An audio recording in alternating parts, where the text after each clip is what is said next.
सभी का तो यहाँ पर कई भर्तियों को लेकर के महत्वपूर्ण अपडेट है और कल की डेट में लखनऊ व प्रयागराज में कई भर्तियों के अभ्यर्थी अपने अपने मांगों को लेकर के एकत्रित हुए थे, धरना प्रदर्शन कर रहे थे शांतिपूर्वक तरीके से, जिसमें आप देखेंगे आरओ एआरओ लेखपाल 69,000 शिक्षक भर्ती, नई प्राथमिक शिक्षक भर्ती।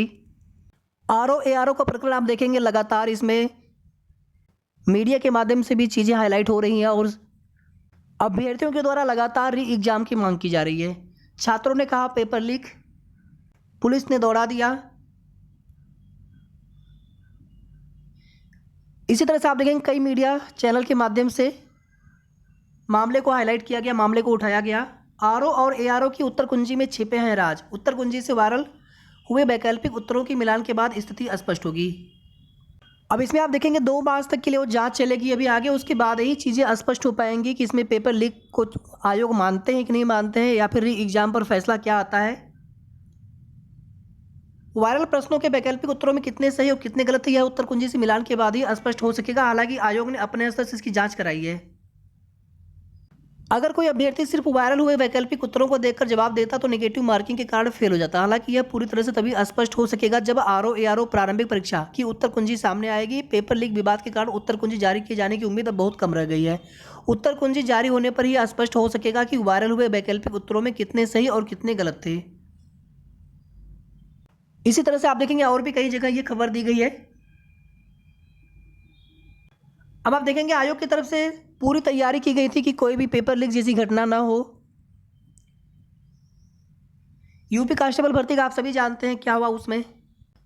और इसी तरह से आप देखेंगे ये आरओ एआरओ को लेकर के पुलिस भर्ती परीक्षा गड़बड़ी में वकील सहित 6 हो चुके हैं गिरफ्तार, जांच प्रभावित न हो इसलिए नाम खोलने से बच रही है पुलिस और 6 और निशाने पर हैं। और नई प्राथमिक शिक्षक भर्ती की मांग को लेकर के आप देखेंगे अभ्यर्थी लगातार कोशिश कर रहे हैं, संघर्ष कर रहे हैं। और कल बेसिक शिक्षा मंत्री जी का जनता दरबार लगता है लखनऊ में, तो उनसे मुलाकात हुई अभ्यर्थियों की। उन्होंने 17,000 वाला जो पहले एक आदेश था जिसमें जो भी सीटें बची हुई थी 68,500 वाली भर्ती में, पुरानी शिक्षक भर्ती में जो शिक्षा मित्रों के समायोजन रद्द होने से सीटें खाली रह गई थी, 2 भर्तियाँ उसमें कराई गई थी। तो वहाँ पर जो पहले वाली भर्ती थी उसमें कुछ सीटें खाली रह गई थी, तो एक 68 की लिस्ट आ गई थी और जो भी सीटें बची थी उन सीटों पर नई प्राथमिक शिक्षक भर्ती देने के लिए शिक्षा मंत्री जी की तरफ से ऐलान किया गया था। तो वही लेटर अभ्यर्थियों के द्वारा नए बेसिक शिक्षा मंत्री जो वर्तमान में हैं उनको सौंपा गया। उन्होंने कहा है कि हम मुख्यमंत्री जी से बात करेंगे।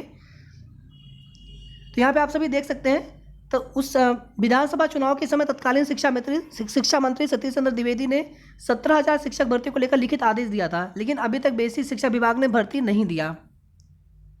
और इसी तरह से आप देखेंगे 69,000 शिक्षक भर्ती के अभ्यर्थियों ने घेरा अपना दल कार्यालय। 6800 सीटों पर नियुक्ति की मांग कर रहे हैं ये अभ्यर्थी। अनुदेशक की मुख्य परीक्षा संपन्न हो चुकी है। और यहाँ पर देखेंगे तो जेईई 2018 वाले भर्ती में 16 वालों को आप सभी लोगों को नियुक्ति पत्र मिल गया है, तो उन सभी नवचयनित अभ्यर्थियों को बहुत बहुत शुभकामनाएं।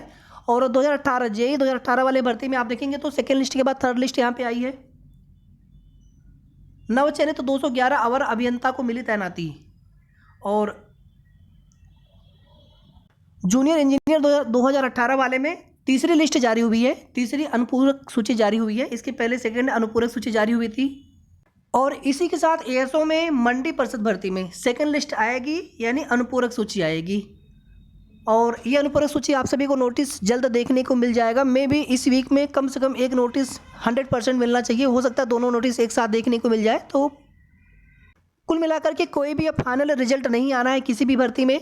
कंबाइंड टेक्निकल का रिजल्ट इस वीक में संभावना बन रही है, लेकिन संभावना कम है। बाकी नेक्स्ट आने वाले वीक में 100% इस भर्ती का रिजल्ट आ जाएगा डीबी के लिए, जैसा कि आश्वासन दिया है सचिव सर ने। बाकी इस वीक में भी उम्मीद रहेगी, ठीक है। बाकी उनके ऊपर हो सकता है कि पहले इसी का रिजल्ट आ जाए, आपकी भर्ती का रिजल्ट आ जाए, बाकी जो सेकंड लिस्ट आ रही है वो बाद में आए।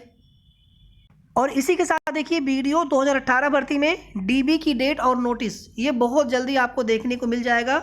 लोकसभा चुनाव की आचार संहिता लगने से पहले पहले ये नोटिस आ जाएगी आप सभी के सामने, पूरी उम्मीद है, क्योंकि उसके बाद डीबी ही कराया जाएगा आपकी भर्ती में। और इसमें देखिए संशोधित रिजल्ट की मांग लगातार चल रही है, या फिर कुछ और भी प्रकरण को लेकर के अभ्यर्थी लगातार विरोध कर रहे हैं कि हमारे साथ गलत हुआ है, या फिर हमारे ज़्यादा नंबर होने के बावजूद हमारा सिलेक्शन क्यों नहीं हुआ, या फिर किस प्रकार से नॉर्मलाइजेशन हुआ है, या फिर हमारा स्कोर कार्ड पब्लिश होना चाहिए था। ये अभ्यर्थियों की मांग है। बाकी यहाँ पर डीबी के लिए आप डॉक्यूमेंट्स तैयार रखें, जो भी अभ्यर्थी इसमें चयनित हैं, जो शॉर्टलिस्ट हुए हैं डीबी के लिए। आचार संहिता के दौरान डीबी करवाई जा सकती है और आपकी भर्ती में डीबी करवाई जाएगी। अब यहाँ पर बात करें कि फाइनली लेखपाल भर्ती में आप सभी जानते हैं कि कल बड़ी संख्या में, हजारों की संख्या में, कम से कम 4000 से 5000 तक अभ्यर्थी कल लखनऊ में राजस्व परिषद पर एकत्रित हुए थे। और आप देखेंगे देर शाम तक मुलाकात भी हुई अधिकारियों से।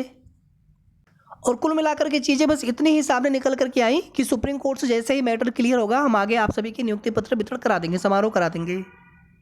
अब इसमें देखिए जितने भी कोर्ट केस वाले चीज़ें हैं हम आपको उसके बारे में विस्तार से बताने वाले हैं कि कौन कौन से कोर्ट केस हैं, कब कब किनकी डेट लगी है।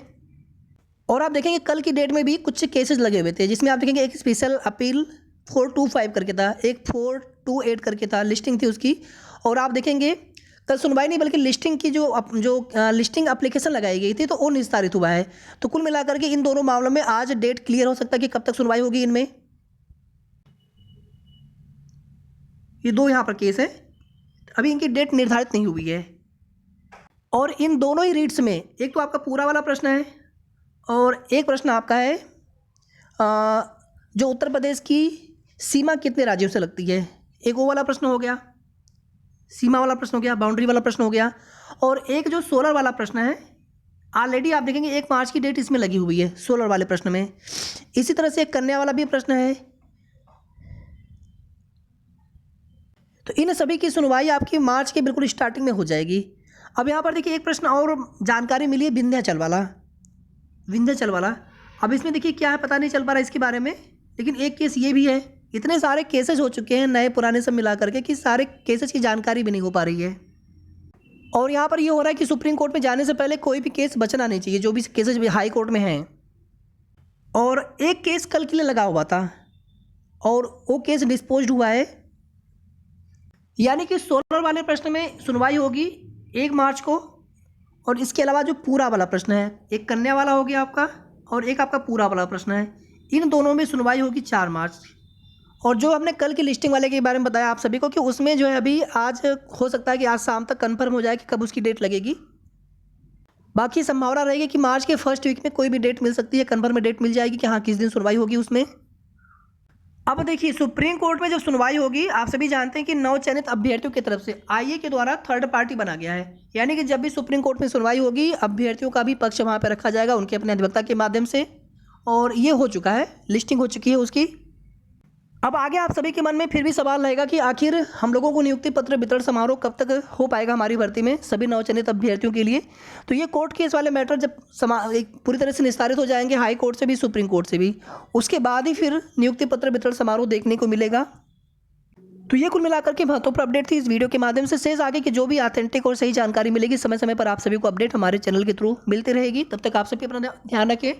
वीडियो को आप सभी प्लीज़ लाइक कर दीजिएगा, शेयर भी आप सभी जरूर कर दिया करें। और अगर आपने अभी तक चैनल को सब्सक्राइब न किया हो तो सब्सक्राइब भी कर लीजिएगा। धन्यवाद।